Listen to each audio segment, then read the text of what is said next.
Water signs, tignan natin kung ano po ang mensahe para sa iyo ngayon. Keep in mind na ito ay general reading lamang, so hindi po lahat ay makaka-relate, so be open-minded. Sa mga hindi pa po nakasubscribe dito sa ating channel, please subscribe na po kayo and palike na din po ng ating video. At sa mga nais pong mag-avail ng ating private readings ng ating Evil Eye Amulet Necklace at ang ating TR's bracelet, makikita niyo po yung link sa description box.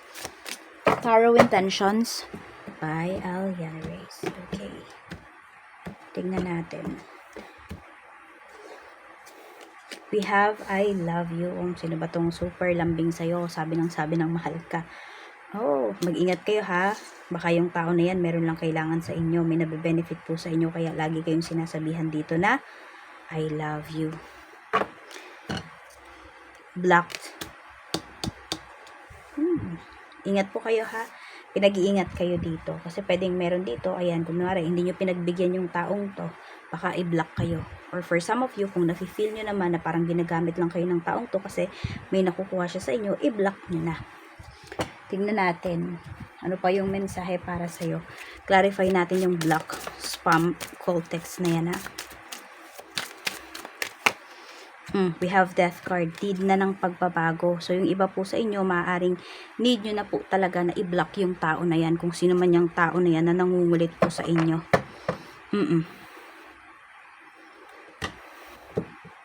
Ano tong I love you na to? Tignan natin. Kung sino man yung nagsasabi niyan sa'yo, minament niya ba talaga yung sinasabi niya? Totoo ba yun? 8 of Cups, hindi po. Okay, maaaring yung taong to, sabi ko nga, meron lang kasing nakukuha sa'yo. May nabe-benefit siya sa'yo. Para bang wala lang siyang choice. Pinapasakay ka lang ng taong yan. Ano tong sex addiction na to? We have 4 of Cups.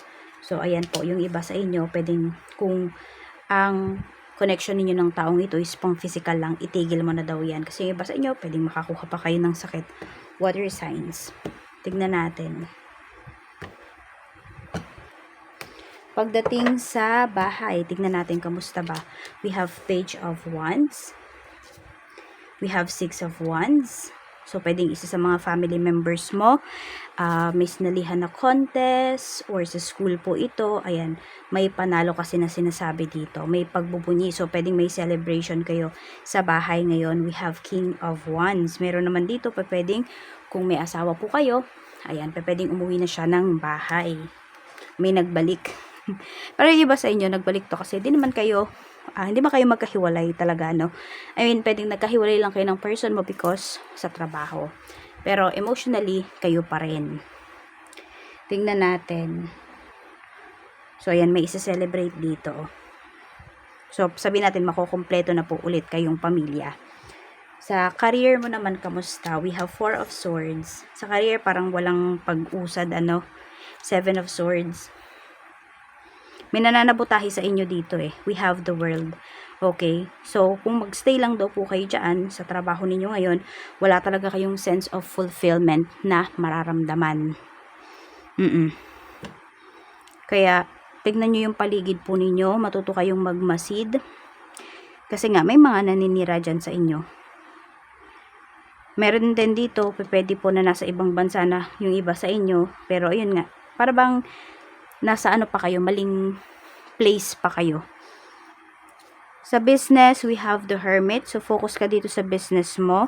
Marami ka pang kailangan pag-aralan. We have the Devil. Marami kang kailangang alisin. Maraming kailangan pagbabago pagdating dito sa iyong negosyo. Kung gusto mo na mas magtagal pa to. 6 of Pentacles. Okay naman po yung inyong sales ngayong araw. Actually, maganda nga yung sales ninyo today. Makapag-share pa kayo ng blessings with other people. Yes, meron dito. Ganon. Kasi yung iba mabait eh. Tingnan natin. Check natin. Pagdating sa kaperahan. Okay, kamusta naman ang iyong kaperahan? We have the Empress. We have 9 of Cups. So, happy naman talaga yung karamihan sa inyo. Because nakakapag-provide po kayo sa inyong family, sa inyong anak. Yan, iba nga sa inyo, pwedeng wala kayong anak. Pero, you have pets. So, pwedeng sila yung tinuturing mong anak. Water signs. We have the Tower. Medyo may gastos kayo dito. Di ko alam kung may sakit ba yung pet ninyo. Ayan. Medyo may gastos po kayo rito. So, pwedeng Either yung iba sa inyo, pwedeng wala naman kayong panggastos, pero may sakit yung pets ninyo. So, pwedeng nag-home remedy yung iba sa inyo. Meron kasi kayong hinihintay na pera dito parang hindi pa siya binibigay, hindi pa siya binabayaran. Check naman natin pagdating sa love life mo, kamusta ang energy ng love life. We have Page of Swords. Ayan may umiiwas sa inyo dito. May umiiwas, pero meron din pong nang i-stock sa inyo. Tignan natin, ano pa yung mensahe. Energy po, spirit guide, pagdating po sa love life ni water signs, Cancer, Pisces, and Scorpio. We have observing. Meron na nang i-stock sa inyo dito. Ayan. Mukhang nag-aabang lang to. Yung iba sa inyo, nag-aabang lang yung taong to. Kung kayo ay mahihiwalay, ganyan po. So, pansinin mo kung sino yung mabait sa'yo dito. Yung parang lagi nag-aalala sa'yo. Ganon. Laging nagla-like sa mga post mo, nag-heart. Yun, nag-aabang po yung tao na yun, no, na magkaroon ng problema sa buhay mo. And for some of you, kung mapalapit naman po kayo sa tao na yan, siya yung gagawa ng drama. Siya yung gagawa ng paraan para magkahiwalay po kayo. Okay, so layo kayo sa mga opposite sex ninyo ha. Kung ito man po ay sa trabaho, pwede kasing katrabaho nyo to Isa pa, hindi dahil sa mahal ka nung tao na yan, kaya yan lalapit sa'yo. Pwedeng dahil yan yung gustong sumira sa'yo. Isipin mo kapag hindi okay yung family mo, may problem ka sa bahay. So, di ba madadala mo yan? Yung iba sa inyo, nadadala nyo po yan sa inyong trabaho. Kaya mag-iingat kayo dito.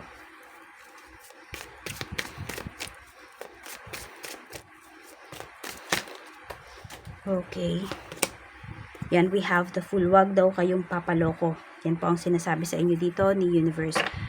Oo. Parang ganito, wag mong bigyan ng oras, wag mong bigyan ng atensyon yung tao na yan.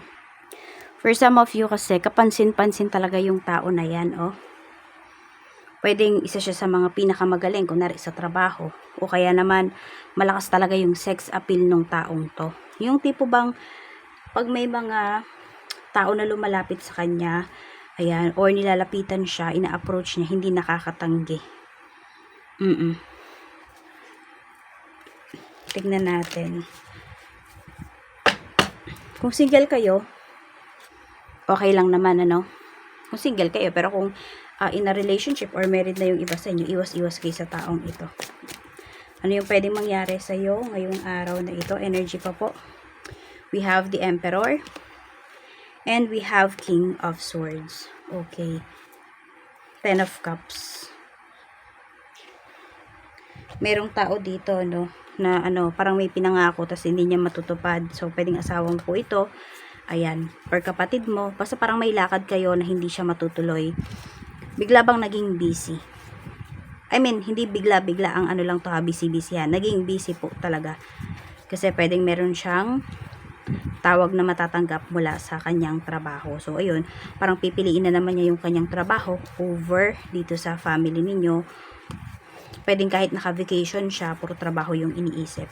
So, you should make demands here. Kung ganyan po yung nangyayari. So, yun lang po ang mensahe para sa'yo, water signs. Maraming salamat and more blessings to come.